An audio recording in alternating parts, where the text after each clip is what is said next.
I've always wanted to know. Seiya tem Kaihen, fase 1, Memórias que Desaparecem. The sun shines over the 12 Zodiac houses, but the air in the sanctuary is filled with a strange and melancholic tranquility. What could be happening now in this sacred place where Cosmo usually burns intensely?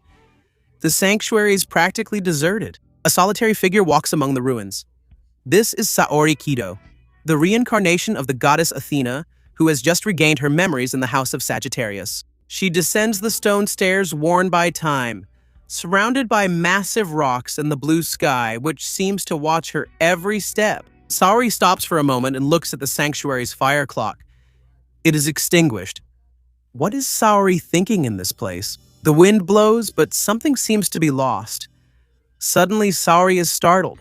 A look of confusion appears on her face. Her eyes, once emotional and filled with tears, now reflect a sudden inner concern. Desperate, Saori brings her hand to her face as if trying to remember something. A cold sweat breaks out in her mind.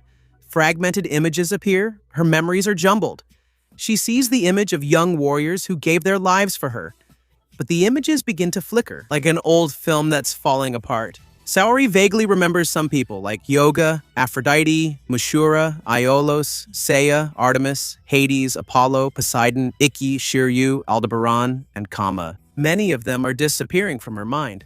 Saori said, "But what? Again, my memories are disappearing. Again, those of the nights I had started to remember. The memories of Athena, the goddess of war and wisdom, are caught in a cruel trap. The more she tries to reconnect with her past and with her nights, the more the seal of forgetfulness created by Apollo seems to want to erase their existence from her mind. It's as if her memories have become images that are being torn apart and carried away by the wind. As the memories of Seiya and the others disappear from Saori's mind, we are taken to the threshold between dimensions. There, a place of absolute silence and isolation exists. This is purgatory, situated between the eternal radiance of the Elysian fields, which is paradise, and the depths of hell, where the sins of the living world are purified. This is purgatory. The place is completely destroyed, being practically an empty dimension where we see rocks and ruins floating in the middle of the universe. What was once a structure of judgment for the souls of the living is now nothing more than floating rocks and the ruins of a forgotten temple. Under the cosmic sky, however, from the shadows of the cosmos, a purple light takes over the place, and someone walking in the middle of nowhere starts to appear. With majestic wings and armor that shines with the color of the night, a figure of overwhelming power emerges. One who appears wearing one. One of the officers of Hades' army is Kur, the evil goddess. She floats above the remains of purgatory and spots a stone ruin. While observing the total destruction of the underworld, the goddess Kur said, "It's just as I expected. Purgatory is in the same condition.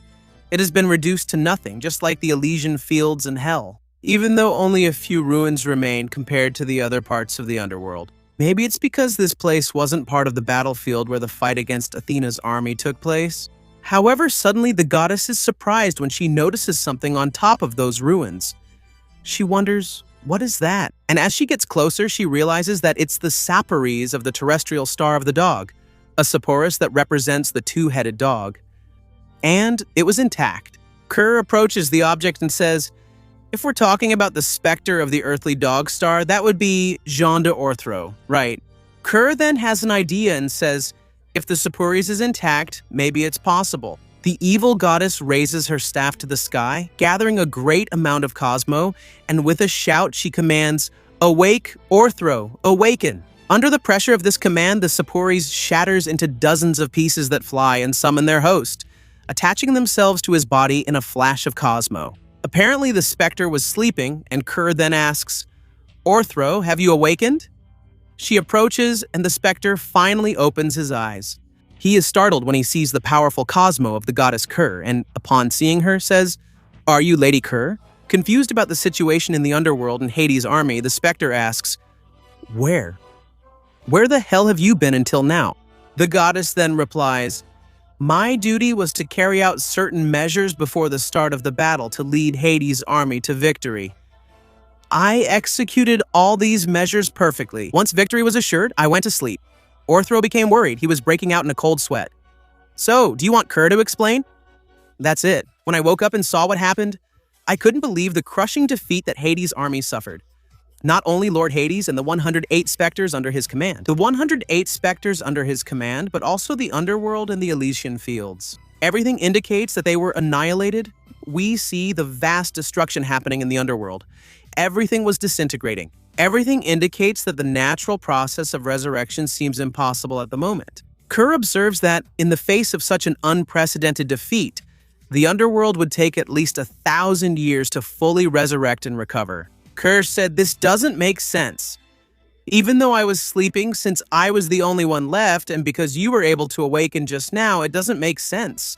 Orthro then replies, "It must be the sign of the resurrection of Hades' army." Kerr responds that, no, that won't happen yet. Everything will remain destroyed. While reflecting on the state of that place and her situation, Kerr thought, both Lord Hades and the other Specters, the Underworld and Elysium are absolutely nothing. But even so, I feel that for some reason, Athena's power is weakening. Kerr visualizes an image of Athena's statue, which begins to crack. Both the statue, its shield, and the statue of the goddess Nike in Athena's hand crack completely and simply explode. Kerr is surprised. Here it is, it's a sign. A drastic change in the currents of fate. The statue of Athena, which is the symbol of her protection over the earth, suddenly exploded into 1,000 pieces. Before Kerr's spiritual vision, she reacts with absolute shock. No, it can't be the Spectre. Orthro observes the goddess but doesn't understand what happened. Kerr then, sweating cold, concludes in her mind, it's not that Athena's power is weakening Athena herself. Athena's very existence, by chance, has completely disappeared. The news shakes the Spectre, who can't understand how an eternal deity could simply cease to exist. He asks, Tom, has Athena disappeared? Lady Kerr, what does this mean? Kerr, still shaken, replies, I don't know. It's not possible that Athena has disappeared because, first of all, she is a goddess who possesses eternal life. However, there is no doubt that something happened to Athena after this holy war, so this is an unexpected opportunity. Due to Athena's absence, the effect of the goddess's power will disappear completely. This doesn't just mean that the Underworld will resurface the earth we've longed for since the mythological era. It will be the first time for Lord Hades. At this moment, Kerr envisions the earth being dominated by Hades. Along with her are her brothers Thanatos and Hypnos, Pandora, the three judges, and the other Specters of Hades. While the fate of the world is sealed by Kerr's evil vision, we now return to Greece, where the calm hides a silent tragedy. In the village of Rodorio, Saori walks alone among the ruins. After leaving the sanctuary, she is completely confused. But at that moment, someone appears. The thread of fate, or perhaps an irony of the gods, begins to emerge. A young man walks toward her, carrying the hat that the wind had blown away. This is Seiya, the Pegasus Knight, who has now lost his memories. He calls out to the girl as if she were a complete stranger. Seiya shows the hat and says, Wait, miss, you dropped this. Seiya and Saori, the former pillars of hope for Earth, have just met again under the sky of Greece. But there is no recognition in their eyes, only the silence of a past that was cruelly erased from their minds. The wind blew strongly among the ancient ruins surrounding the sanctuary.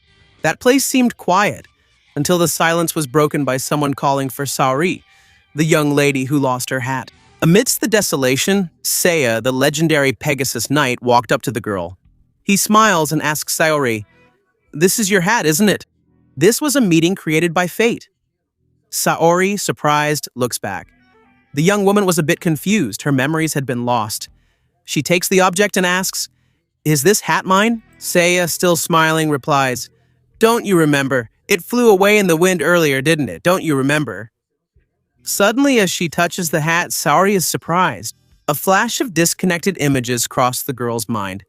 She felt dizzy, as if she were facing forgotten fragments of her own existence. Blurry memories that had been erased began to surface in her mind. In them, Saori remembers exciting moments she lived alongside Seiya. She was surprised and with wide eyes said, You are, I know, Seiya. Saori gets emotional and tears appear in her eyes, and suddenly an intense light surrounded her mind. Seiya was surprised and asked, What? How do you know my name? At that moment, Saori feels something once again in her mind. The girl staggered and fell to her knees. She puts her hand on her heart, apparently feeling some kind of pain. Seiya gets worried and asks if that girl is okay, but Saori is even more confused. She desperately tried to find an answer in her empty mind, and Seiya is surprised as she says, "Who am I?" Seiya is surprised.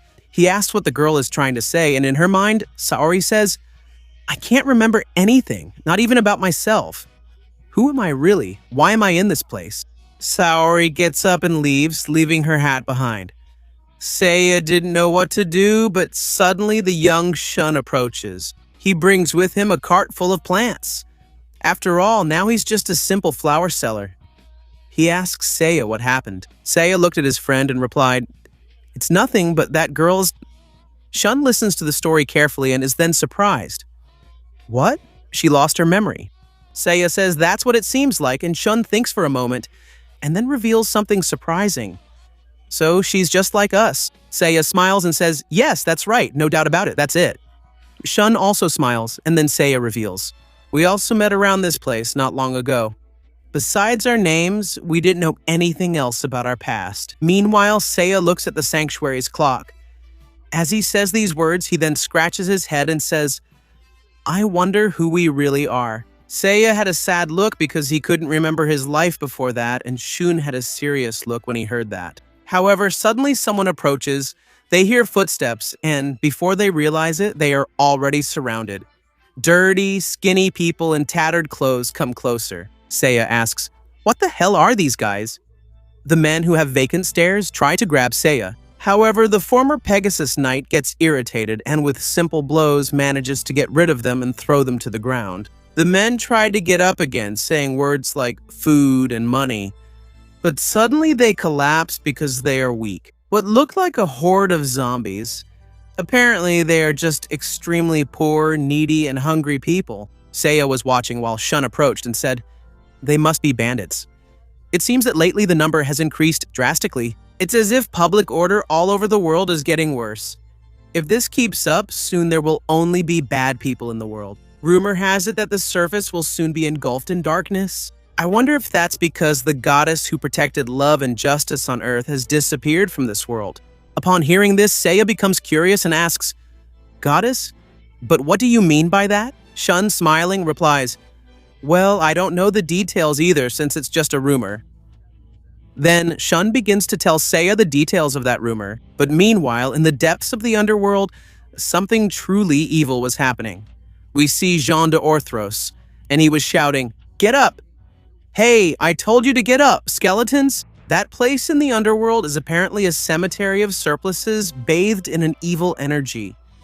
The specter who was awakened by Goddess Care was kicking the sepulchres while shouting the order for the specters to awaken under the creature's command. The surpluses began to tremble and the empty black armors started to move on their own. The dark magnetism joined the pieces of metal together, and the specters rose from the ground wielding colossal scythes. Those are the skeleton specters, the foundation of Hades' army, being the weakest soldiers in the underworld hierarchy. The resurrected soldiers were surprised, not understanding how they had come back to life. The newly awakened looked around in confusion and asked, "But what is this, Sir Jean de Orthros?" Jean de Orthros, the fearsome specter who would now be the commander of these dark forces, smiled and explained to everyone, "It's just as I imagined. It seems that Athena's seal is becoming ineffective, even with the low-ranking skeleton soldiers. You are also lucky creatures." The skeleton specters were still curious to know what had happened, and Jean revealed, "Not only have you awakened, but as a special gift, you will also be granted eternal life." The specters are truly surprised by that revelation. Eternal life. And then Jean responds, "Well, if you want it, you will have to kill a girl named Saori, who is in the village of Rodorio." It seems that young woman is the incarnation of Athena. The specters become apprehensive. They must take the life of Athena's incarnation. Then Jean gives the order. For now, it seems that she has lost her memory. However, we must not let her awaken. Kill the goddess Athena before she awakens with the resurrection of Hades' army. If you understand, then go. Meanwhile, in the peaceful village of Rodorio, Seiya returns home. As night falls there, Seiya enters his house and says, "I'm home, Sister Seika. I just got back." and suddenly someone comes out from behind the curtains. This is Seiya's sister, who is finally together with her brother, living peacefully inside the house. Seika greets him with a warm smile and says, "Welcome, Seiya. Thank you for your hard work. The food is ready, so go wash your hands." Seiya says yes and quickly obeys. And during the meal, Seiya gives thanks. "This is delicious. As I expected, my sister Seika's stew is really good." However, he comments on something curious that happened during his day. "Now that I remember, today I met a strange girl." Seika is surprised to hear that, but Seiya continues. "She seemed like a lady from somewhere, but apparently she lost her memories. But nevertheless, she knew my name." She said, "Seiya." The mood changes quickly. Seika drops her spoon on the floor. Seiya notices that his sister is acting strange and asks what happened, but Seika replies, "Don't worry, please eat quickly before it gets cold." Seiya then says that everything is fine, but his face shows his concern. Seika thought, "She showed up right now, just when we finally managed to meet. Please, don't destroy this peaceful life now. No, don't drag Seiya back to the battlefield again." At that moment, we see that Seiya took Saori's hat to his house. Meanwhile, the Pegasus constellation begins to shine in the night sky of Greece. In the shadows of that place, Hades' specters continue their hunt. One of them, desperate, asks, "Did you find her?" The other replies, "No, we haven't seen her." The girl must be nearby. Just find her and take her life before she awakens as Athena. The specters celebrate and continue their search. And, in the nearby ruins of Dali, Saori gazes at the night sky, feeling an unbreakable connection with destiny. Looking at the stars, she said, "How beautiful. Tonight the constellations are shining in an exceptional way." That one is, yes, that's it, without a doubt, the constellation of Pegasus. That's the constellation I trust the most. Fate calls them once again, and the battle is about to begin anew. As the day dawns in the peaceful village of Rodorio in Greece, we see two people walking through those ancient stone streets. These were Seiya and Shun. Having no idea of the great destiny they would carry on their shoulders, and they lived peacefully. Shun walks pulling a wooden cart loaded with plants. When he sees his friend coming from the opposite direction, Seiya greets Shun, who wishes his friend a good morning. Thus, a normal day begins for Seiya and the others, who, up to this point, are still missing their memories. Shun then asks if Seiya was going to work, and the boy replies, "Yes, that's right. I'm going to help with the repair of the temple on the outskirts of the village. Even though it's not much, I want to earn my own money to give my sister an easier and more comfortable life." Shun was curious and asks, "Now that you mention it, Seiya, you've been living with your older sister lately, haven't you?" The boy then answers, "Yes. When I realized it, I was already living in that shop without remembering anything else that happened in my life before that. But even if I ask her, my sister doesn't tell me anything." Shun is surprised to hear this, but suddenly the two become alert. When they stop, the scream was a woman's voice saying, "Stop it already!" Shun quickly recognizes that voice. He says that voice is the young lady from yesterday. Seiya agrees and says yes, it's definitely her. The two of them then start running toward those screams, and Seiya, worried, says, "Could she have been cornered by bandits?" Shun, concerned, says that would be terrible. "Let's hurry." Seiya and Shun then arrive at the scene running and stop quickly. When they see that scene, Saori is surrounded by several shady men. They were thieves very similar to the ones who attacked Seiya earlier, but they all seemed very strange. Besides being dirty, they were making weird noises. Seiya, however, notices something as the air becomes heavy, and he feels the pressure in the environment. Surprised, he says, "What is this absurd energy emanating from this young lady's body?" At that moment, the silhouette of the young girl is completely enveloped by a dazzling aura of light. Without raising her fist and without showing any sign of effort, the girl's divine aura expands like an invisible shockwave. That light passes through the bandits. Seiya and Shun watch, not understanding what was happening. The thieves, who previously seemed to be under the influence of something evil, simply change direction and leave the place. Shun, surprised to witness that, says, "The bandits are retreating. It's as if they've been completely overwhelmed by the grandeur and purity of the young lady." Seiya is confused and asks, "What's really happening here?" And Shun was also trying to find some answer. Who is this young lady, really?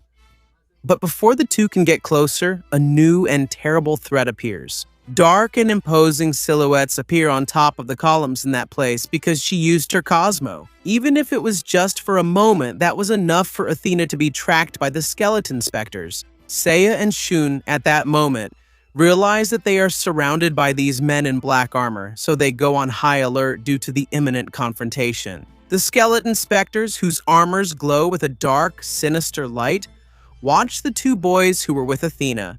Seiya, not understanding anything, asks, "But who the hell are these guys?" And Shun, analyzing the new opponents, realizes that the danger now is infinitely greater. And he said, "They definitely don't look like ordinary thugs." Somehow, the energy they give off is frightening and horrifying. Completely ignoring the presence of the two boys, the specters focus their gaze on the girl in the dress. Several of them jump directly towards Saori and quickly surround her. They said, "Miss, how about coming with us?" Without resisting, however, the young girl doesn't back down a single inch. Her gaze was firm and fearless.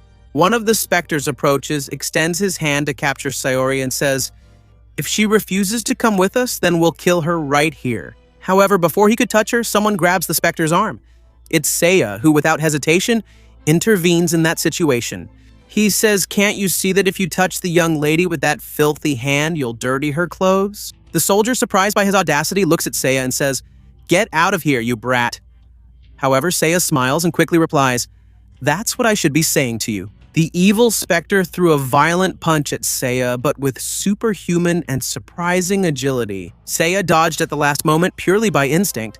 He jumps back, spinning, and puts some distance between himself and his opponent. Seiya dodged effortlessly, and that surprised him. The boy wondered if he had always been this fast. What does this mean? The specters then join together and say, "You're getting in the way. Let's start by putting these brats in their place." Before he could defend himself, Seiya is captured by the specters. The boy tries to break free, but he doesn't have enough strength. One of the specters holds his head and says, "Calm down, brat. Everything will be over in a moment." Shun, at that moment, steps forward, telling the specters to stop that, but suddenly he is also captured. The specters said, "Stay right there. Since we're here, we'll do the same to you as well." Skeleton starts choking Seiya, saying, "Now you're going to die." Seiya can't get out of that situation. He starts to lose consciousness and his mind goes blank. However, suddenly something awakens inside him and an intense light comes out from within Seiya's body. The specters quickly let go of the boy and, scared, they said, "What's wrong with this guy? His body is burning. It's like fire." The powerful cosmos was expelled from Seiya's body, and the specters who touched him felt their hands burning. Seiya then screams, and as he extends his hands, he fires all that energy at his enemies. The specters are hit and thrown far away by the impact of this cosmos. All the specters who were holding Seiya fall to the ground unconscious, and the boy watches the fallen enemies. While Saori was surprised to see that, she seems worried. Shun, also surprised, asks how Seiya did that. However, Pegasus, who lost his memories, didn't know how to answer. He looks at his fists and says, "But what the hell is this? What is this power that suddenly wells up from inside my body?" And while the young man was trying to process the miracle that happened, Saori was paralyzed and said, You can't do this, Seiya." Athena's mind was still confused, and the remaining specters prepared for battle. They hold their scythes and say, "This guy, a mere flesh and blood human, plans to oppose us? Die, brat." One of the specters attacks Seiya with his scythe, but the boy was no longer the same as a few seconds ago. Before the enemy's weapon could hit him, Seiya moved like a beam of light. He dodges the attack and lands a powerful punch to the specter's stomach. Seiya moves quickly and strikes the enemies before they even have time to react. In just an instant, that boy without memories defeated all the enemies surrounding him. However, Seiya, after doing all that purely by instinct, he stops for a moment and the doubts continue, starting to flood his mind. Seriously? What the hell is this? Something is emanating from inside me, or rather from the depths of my heart. What is this mysterious power that rises infinitely? Suddenly an answer comes to Seiya's mind. An absolute truth echoed in his brain. A mysterious voice said, "This is the Cosmo." Seiya was surprised by this event. He clenched his fists and said, "Cosmo? What is this Cosmo?" Seiya was searching for the origin of that revelation, but the place remained silent. Seiya asked, "But whose voice did I just hear?" No, more than just hearing a voice. It's as if someone whispered that directly into my heart. It was then, at that moment, that we realized the walls of those ruins behind Seiya reflected something familiar. The old stone walls of the ruins seemed to come to life. The ancient inscriptions of Iolos's testament, which should have been in the house of Sagittarius, are magically transported to that place. And the glorious voice, which we now know is the voice of Aiolos, keeps speaking to Seiya. Seiya, remember, you must remember this. You are the warrior who protects the goddess. Holy Knight of Athena, Seiya of Pegasus. At the peak of that divine calling, Seiya's mind was flooded by a glorious vision. The image of himself wearing the Pegasus armor. The silence that hung over the ancient stone ruins was abruptly broken. On the ground, we see the fallen warriors of the Underworld. They were completely defeated by Seiya, who has just awakened his Cosmo again. Seiya began to remember who he truly is. The spirit of Aiolos had spoken to the night through the cosmos. The young man was trying to process what was happening. He looked at his hands and wondered, "Night? I fight for the goddess Athena. I am Seiya of Pegasus." The young Saori, upon hearing those words, felt a mix of despair and anguish that took over her face. Frightened, she said, "No, you can't awaken. If you awaken, you'll end up returning to the battlefield. I won't allow that to happen again." Seiya, suddenly a violent wave of energy began to emanate from Seiya's body. Small points of pure, sparkling light began to appear on his body. The heat was overwhelming, coming from those stellar points.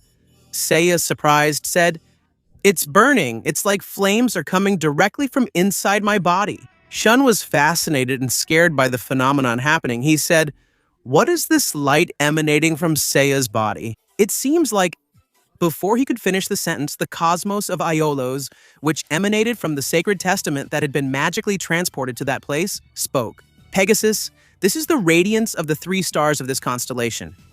The Pegasus constellation shines in the sky, and quickly, the stars that appear on Seiya's body begin to shine even more intensely." Aiolos then said, "This is the proof that you are the Pegasus Saint."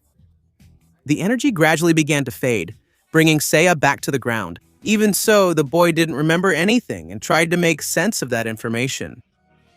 "The Cosmo, Pegasus Saint, I don't understand anything." The young Saori then approaches and, with courage and authority, she says, "It's better if you don't understand, Seiya." Seiya looks at her, not understanding. He asks, "Miss, but how come you're Saori now? Acting like a true goddess?"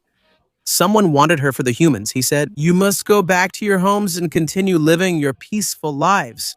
Don't think about this anymore. Do you understand me? Anyway, I feel it's dangerous to stay here. We part ways here." Now, while Saori was saying goodbye, we see that the specter, Jean of Orthros, was above the ruins. He prepares an arrow to shoot at the goddess, but Seiya senses the danger and jumps towards Saori. He shouts for her to be careful, and suddenly, the arrow that was fired hits the ground. Seiya said, "So, there's still an enemy up there." Jean of Orthros, who now reveals himself as the Archer of the Underworld, grits his teeth. Angry for missing the target, he immediately pulled another arrow, fitting it to the bow. With fury, he said, "Damn it, get out of the way," in a harsh tone. The shadowy projectile was released. This time, the trajectory was perfect and almost impossible to defend against. Seiya kept protecting Athena, but this time, the Specter's black arrow grazed his leg. Saori shouted, worried about Seiya and Jean de Orthros. Then she came down from the ruins and stood in front of Saori. And Seiya said to her, "Girl, you must die." Even though he was injured, Seiya stretched his arms out in front of Saori.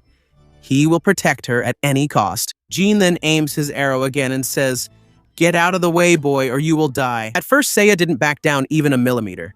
He looked straight into the enemy's eyes and said, "I'm not leaving." Jean then asks, "All of this is just a death wish, isn't it?" And Seiya then replies, "I don't want to die, but I have to protect her. I feel like I must protect this girl." No matter what happens, Saori is surprised by Seiya's words. And then the Spectre lost his patience, and with a roar of fury, he fired the fatal arrow at point-blank range. "Die!"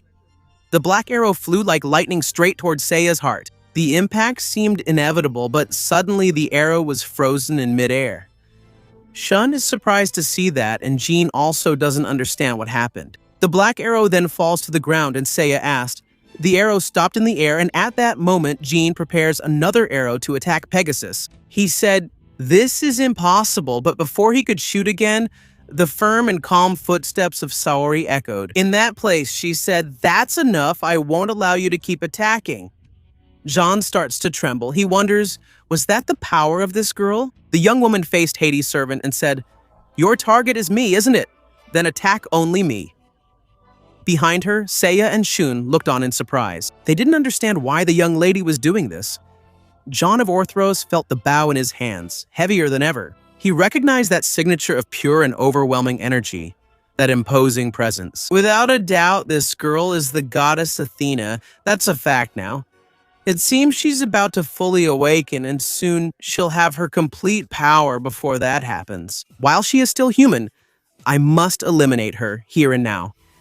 The spiritual pressure exerted by Athena's presence was devastating. The underworld archer, who was once overflowing with arrogance, loses his senses. In a matter of seconds, the divine power emanating from the young Athena completely defeated the enemy without even touching him. Meanwhile, we are taken to the Temple of the Moon on Olympus.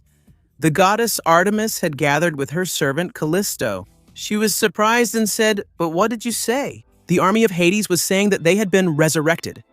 Callisto, kneeling before her protective goddess, was passing on the information about everything happening on Earth. She said, "Not completely, but there are already signs of it." It seems that the evil goddess Ker is acting from the shadows. Artemis then understands the issue. Ker? Could it be that Ker wants to take control of the Earth? Callisto then informs her goddess, "I don't know, but I'm sure that Lady Athena is her main target." Artemis becomes extremely serious at this moment and asks, "And what is Athena's situation?" Callisto then explains, "Athena remains in her human state, but lately she seems to be having recurring partial awakenings. I'm afraid that if this continues, sooner or later, she will end up fully awakening as a goddess." Artemis felt a tightness in her heart. She is worried and says, "My sister Callisto, I need you to protect Athena from the shadows." The commander of the satellites was surprised. "You want your army to protect Lady Athena?" Artemis responds with relentless determination. "Ker is messing with my sister, and we can't allow Athena to awaken completely. If that happens, the valuable plan our brother Apollo put into action will have been in vain. We must not allow the seeds of war to spread across the earth again. If the Emperor of the Heavens finds out about all this, the earth will be annihilated in an instant, back to the world of mortals." The imposing stone clock of the sanctuary could be seen from those ruins where Seiya and Shun were. The two knights were lying unconscious. Shun wakes up and wonders, when did this happen? Seiya also gets up and wants to know how they fainted. Surprised as they get up, they ask themselves, "Where did that archer go?" "The young lady also disappeared," Seiya said. "As far as I remember, the enemy fell before doing anything to the young lady. And there was also the way she stopped that arrow. What kind of mysterious power does she have?" Shun agrees with Seiya. "Yes, honestly, I really want to know who that girl really is." Seiya and Shun are standing in front of those ruins where Ayoros's will was taken. However, the most fascinating thing about all this is that right behind them is the sanctuary and the 12 Zodiac houses. This is the place that holds the answers they need. The wind blows gently over the peaceful village of Rodorio, a small Greek village located near the sanctuary. Birds cross the clear sky. Unaware of the great battles of the past, the villagers go on with their lives. And as we walk down one of the streets, we see Seiya and Shun returning home. Shun, worried, asks, "Seiya, is your leg better?" Seiya answers yes. At that moment, we notice that a bandage is tied around Seiya's leg, an improvised dressing to close the wound caused by the arrow shot by the Specter John. They keep moving through the narrow streets, and Seiya breaks the silence, saying, "By the way, I have a favor to ask. Shun, could you not tell my sister about what happened?" Shun is surprised, but Seiya continues. "Yesterday, when I talked about seeing that girl, my sister acted strange and got in a bad mood. I don't want to make her worry." Shun then replies, "Sure, I understand you, Seiya." They keep walking, and a little later, they arrive at Seiya's house. Immediately, Seika notices the injury on the boy's leg and, worried, asks, "Seiya, what happened? How did you hurt your leg? Does it hurt a lot?" And, without thinking twice, Seiya makes up a little lie.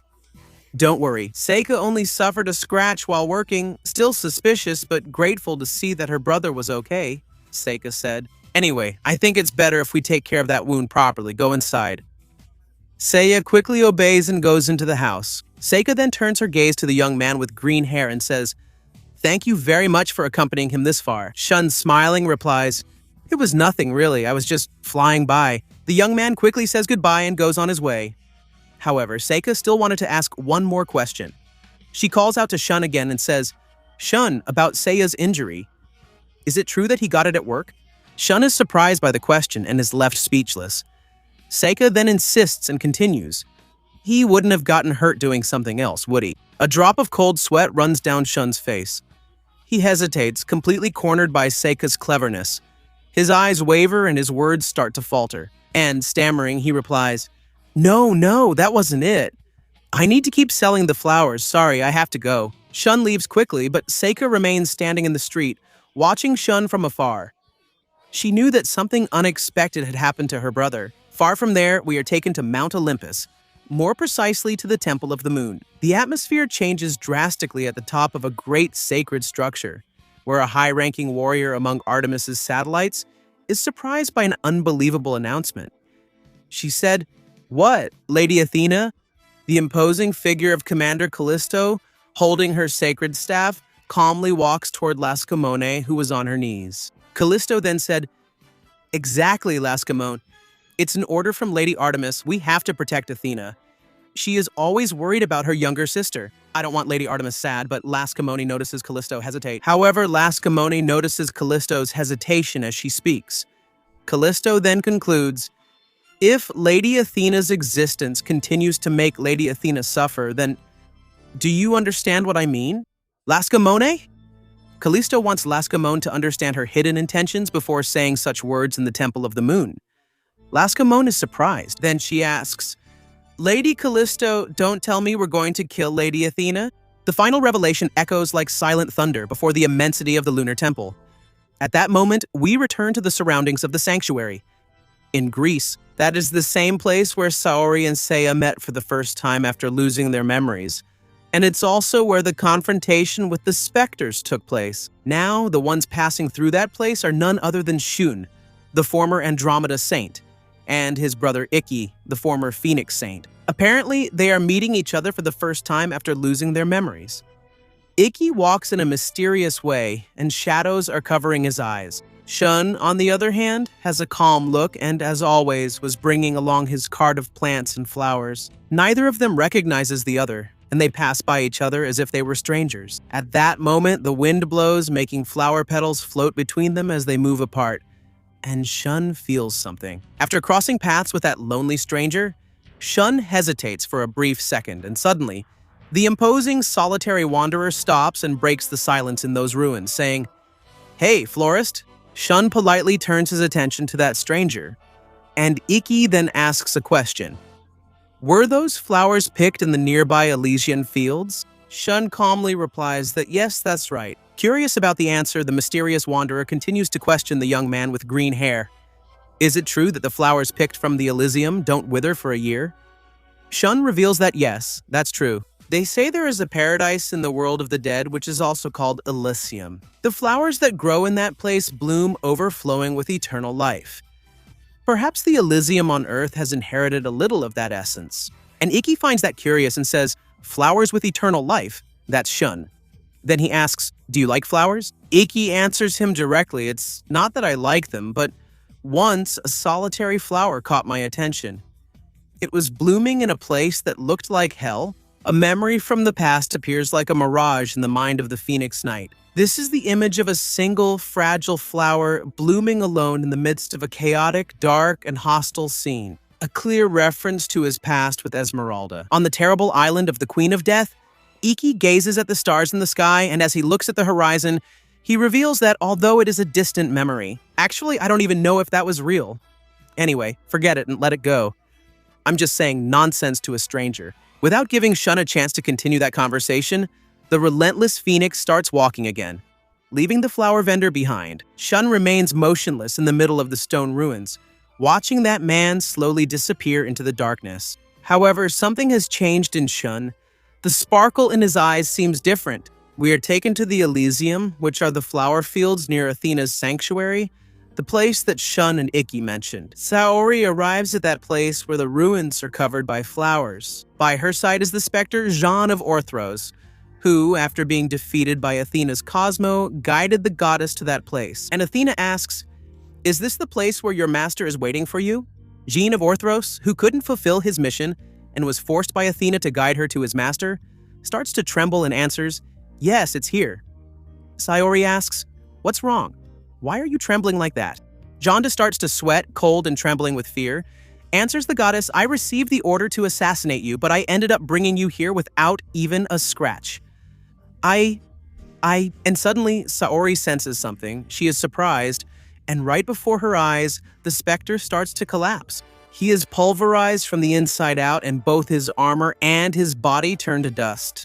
Athena was surprised, and at that moment, someone approaches, saying, "The specter of the earthly dog star. He turned out to be quite useless." Saori turns abruptly and observes the enemy who appears at the top of those ruins. This is the goddess that Kerr was talking about. But bringing Athena here wasn't such a bad thing after all. The flower petals begin to move with the wind, while the young goddess asks, "And who are you?" With his eyes shining and radiating evil Cosmo, Kerr reveals the truth to Athena. "I am the younger sister of the twin gods Hypnos, the god of sleep, and Thanatos, the god of death. My name is Kerr, the goddess who rules over destiny, the evil goddess. Besides wearing her robes, she also carries her staff." Athena observes and calmly comments, "Kerr, I have never heard of you." The evil goddess then approaches Athena and responds, "I suppose not, but I have been toying with you even before you were reborn in this era." Saori shows no reaction but displays a certain curiosity, saying, "You were toying with me." Kerr's face, taken over by an expression of pure malice, finally reveals, "I've been trying to kill you since you were a baby. In fact, I used Saga and canon." Saori is surprised to hear that and wants to take advantage of this opening to go on the attack, saying, "But now I'll do it myself. Prepare to die." Athena. A shower of soft petals falls over the place where two goddesses are facing each other. Those are Athena and Kerr. The evil goddess, who is wearing her armor, points her weapon at Saori. That staff was covered by Kerr's evil Cosmo. However, Saori remains motionless. She faces Kerr with her imposing gaze, and the evil goddess takes a deep breath. And, to launch her attack, Kerr closes her eyes. She starts walking and passes by Saori, saying, "It's hard to believe that this is the same goddess Athena who defeated Poseidon and Hades. Now, you're nothing more than a simple little girl. Killing you will be as easy as taking candy from a baby." Despite the confident words, Kerr observes the environment around Athena, which exudes a silent and overwhelming pressure. To herself, the evil goddess of fate thought, "But that nobility, that aura won't let anyone underestimate her." As expected, she hasn't lost her majesty as a goddess. Kerr looks back and says, "If she fully awakens as a goddess, it's going to be a big problem. I can't miss this opportunity. I must kill her here and now." Kerr goes on the attack again.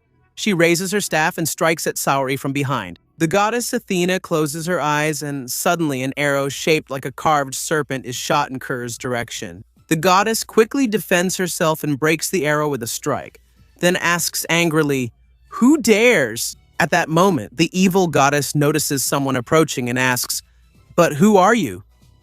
Quickly, we are taken to a humble house in the village of Rodorio. Shun arrived at that place with his cart and announces, "Sir, I am back." There we see an old man tending to his garden. He thanks the boy, "Shun, thank you very much for selling the flowers today as well."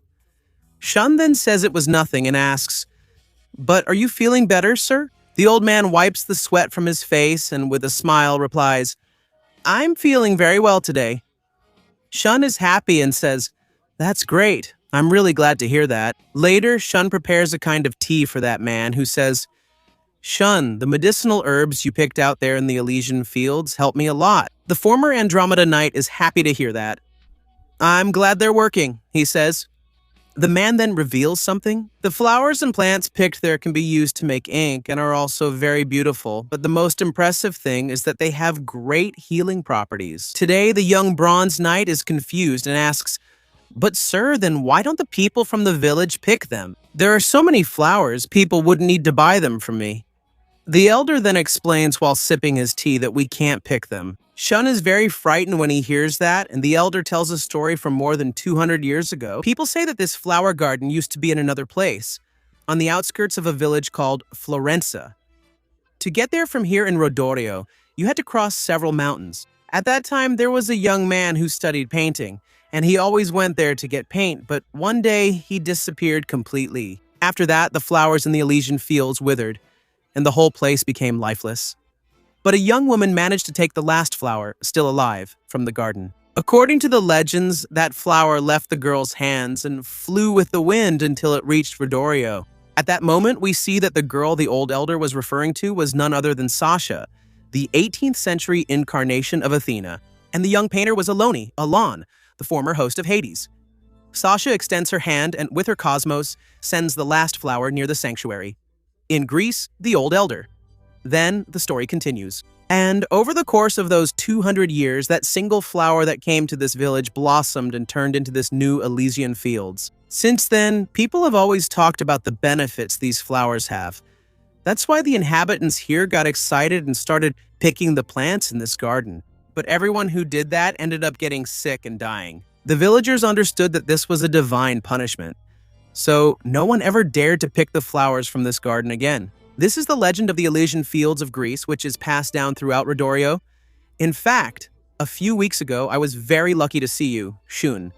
You were standing there, looking scared, in the middle of the field of Elysian flowers. The old man remembers meeting Shun among those sacred flowers that have the power to kill anyone who touches them. Shun, who had no memories, was just calmly watching the horizon. But the old man approached, shouting worriedly, "Hey, what do you think you're doing there? Get out of there right now." Shun looks at the old man next to the cart and doesn't understand what he meant. The old man then shouted, "It's very dangerous, you could die." And upon hearing that, the boy calmly asked, "But sir, what do you mean?" At that moment, we return to the present. Shun and the old man continue talking calmly at the table. The former bronze saint said, "That day, when I realized it, I was already standing in that place. I had lost all my memories and only knew my name. I really appreciate you letting me stay here with you since then." Hearing those words, the old man smiles and replies, "I'm the one who should be thanking you. You've been selling the flowers in my place since I've been sick, and the townspeople have also been very happy with your presence. Thanks to you, they can buy and at a low price the flowers from the Elysian fields, and without being afraid of the curse. But I confess that I find it strange that you can pick flowers in the garden and not suffer any harm from it. Shun, you're not a normal boy, am I right?" Shun shows little surprise upon hearing that, and the old man says what he really thinks. "You shouldn't be in a place like this. You shouldn't be selling flowers. I believe you are someone who was born with a very important mission." After that, Shun walks alone around the Elysian fields, observing the mountains and the cloudy sky. The old man's words echo in his mind, and Shun said, "Someone who was born with a great mission? Who am I really?" Shun closes his eyes, but suddenly he feels something different. There, Shun opens his eyes and is surprised. Panting, he puts his hand on his chest and said, "I feel something coming from these Elysian fields. Could it be the cosmos that Seiya was talking about? It doesn't seem to be. It's even more intense. Could this be the cosmos of a god?" Returning to the confrontation between Kur and Athena, we see the person who attacked the evil goddess with an arrow. These are Artemis's most powerful warriors who introduce themselves. "I'm a satellite, the captain of the command unit, Las Comune." Kur gets curious. "Satellite, aren't you from Artemis's army? What are the warriors of the moon goddess doing here?" Without answering any questions, the satellites take their positions and Las Comune orders, "Fire! Fire!" A rain of arrows is launched in Kur's direction, but the divine speed of the goddess is much greater. Kur easily dodges all the arrows and says, "This is useless. You can shoot as many arrows as you want. You insolent fools don't know that I am Kur from Hades' army." Las Comune shouts, saying it doesn't matter, and realizing that ordinary arrows won't work. She pulls her bowstring to the maximum limit and fires. Her most powerful arrow, the Crimson Viper, an energy in the shape of a serpent, comes to life around the arrow. Kur closes her eyes as an explosion destroys the Crimson Viper. The satellite's arrow is completely destroyed, and the evil goddess disappears quickly. When Las Comune looks around, she realizes that all the satellite warriors have been completely defeated and are lying on the ground. Kerr appears unharmed, showing up right behind the only remaining satellite. She calls Las Comunis scum as she puts her weapon to the satellite's neck. What did you say? I'm a goddess. You don't know what happens to those who challenge a deity. Your body should be reduced to ashes. At the exact moment Kerr is about to deliver the finishing blow, a firm and imposing voice interrupts her. Stop! It's Saori, who steps forward. A golden and overwhelming aura begins to emanate from her body. And she said, "You must not take lives without reason." Even though she is a goddess, Kerr is surprised to see that. What? Her presence has changed. Não é nada comparada com a garota de agora há pouco. This is nothing compared to the girl from just a moment ago. This is Athena. At that moment, we see a vast star map, displaying the constellations that serve as the backdrop for the 12 supreme deities who govern the universe. These are the 12 divine gods. And the god who? What? Her presence changed? The goddess's presence changed. Ares, the god of war, Vulcan, the god of fire and the forge, Hermes, the god of messengers and strategy, Juno, the supreme goddess, and Zeus, the supreme god. At this moment, we see Saori. She is one of the 12 gods, the gods of Olympus, the goddess of the earth, Athena.